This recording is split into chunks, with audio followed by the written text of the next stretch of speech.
बेरोजगारी बेरोजगारी की वजह से युवाओं की नहीं हो रही शादी।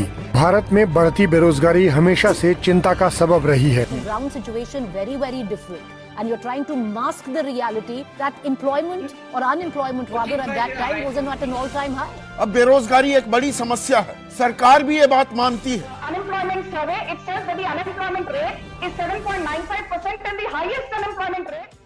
आज की बढ़ती हुई बेरोजगारी की हालत को देखकर नेटवर्क मार्केटिंग करना सभी लोगों की मजबूरी बनती जा रही है, क्योंकि हमारे भारत में लगभग 60% यूथ ऐसे हैं जिसके पास डिग्री तो है लेकिन स्किल्ड नहीं।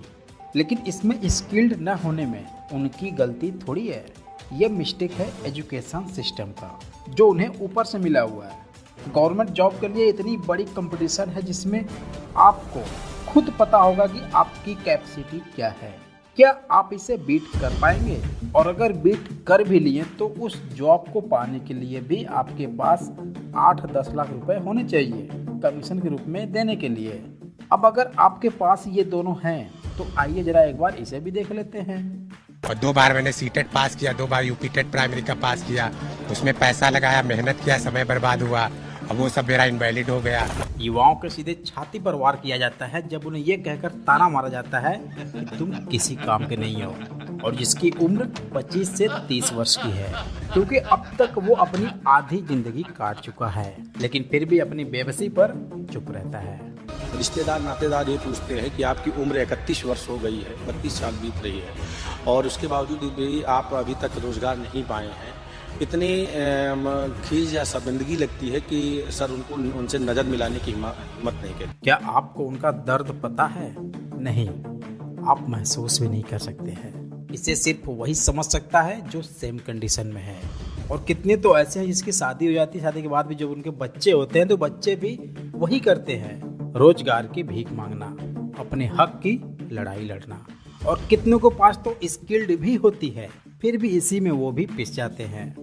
18 महीने में 10 लाख नौकरी दे रही थी, लेकिन मिली सिर्फ 5.5 लाख। क्या आपको पता है कि दुनिया का हर 5वां युवा भारतीय है? भारत में 18 से लेकर 29 साल तक 26 करोड़ युवा है। गवर्नमेंट जॉब की बात करें तो 2014 से लेकर 2022 तक 22 करोड़ आवेदन किए गए, लेकिन सफल सिर्फ 7,22,000 हुए हैं।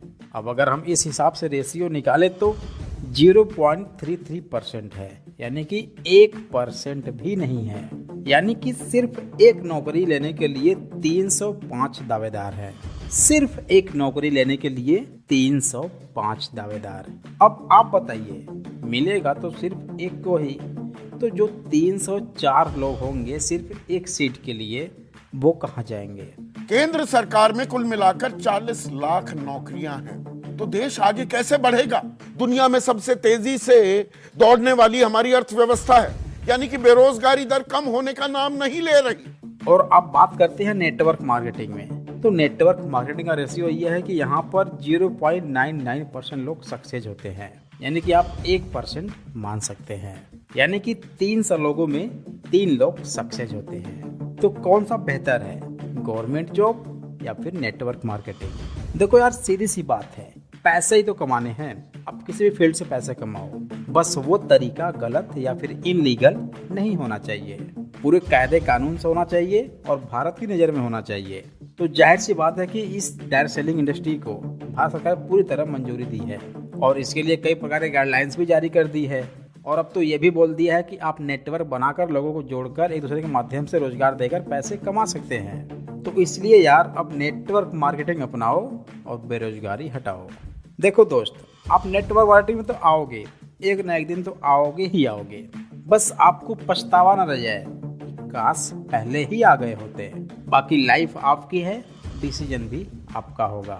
यहाँ पर बेटियां भी अपने रोजगार के लिए लड़ाई लड़ती हैं। सर समझ ही सकते हैं, लेकिन जो हम पे बीत रहे हैं वो हमें ही पता है। लेकिन अब एकदम से इन्होंने ये निकाल दिया कि नहीं दे सकते। सर ये तो कोई रास्ता नहीं है ना, मतलब कोई बीच का रास्ता निकालना चाहिए था। शादी के लिए बोल रहे थे सब लोग, रिश्तेदार लोग, कि मतलब शादी कर दीजिए। तो मम्मी ने कहा कि मैं जानती हूँ कि मैंने क्या फेस किया है, तो मैं अपने बच्चों को वो नहीं फेस कराना चाहती हूँ। क्या करें, यही कहें जाके कि हम कुछ नहीं कर पाए, किसी लायक नहीं रह गए, आप शादी कर दीजिए हमारी। अब तो यही कह सकते हैं घर पे। इन बेटियों के सपने भी चूर चूर हो जा रहे हैं। क्या अभी भी गलती सिर्फ इन्हीं की है? युवा अपनी शादी रोककर, अपनी ख्वाहिशें रोककर, अपने सारे सपने रोककर सिर्फ एक अदद नौकरी के लिए दर दर भटक रहे हैं। क्या ये उनका सबसे बड़ा गुनाह है? और अगर ये गुनाह है तो फिर इनके खिलाफ कार्रवाई भी होनी चाहिए।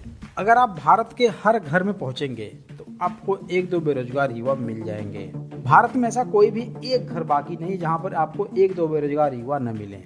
इतनी तेज बेरोजगारी बढ़ रही है हमारे भारत में, और ये एक बेरोजगारी नहीं, एक रोग बनता जा रहा है।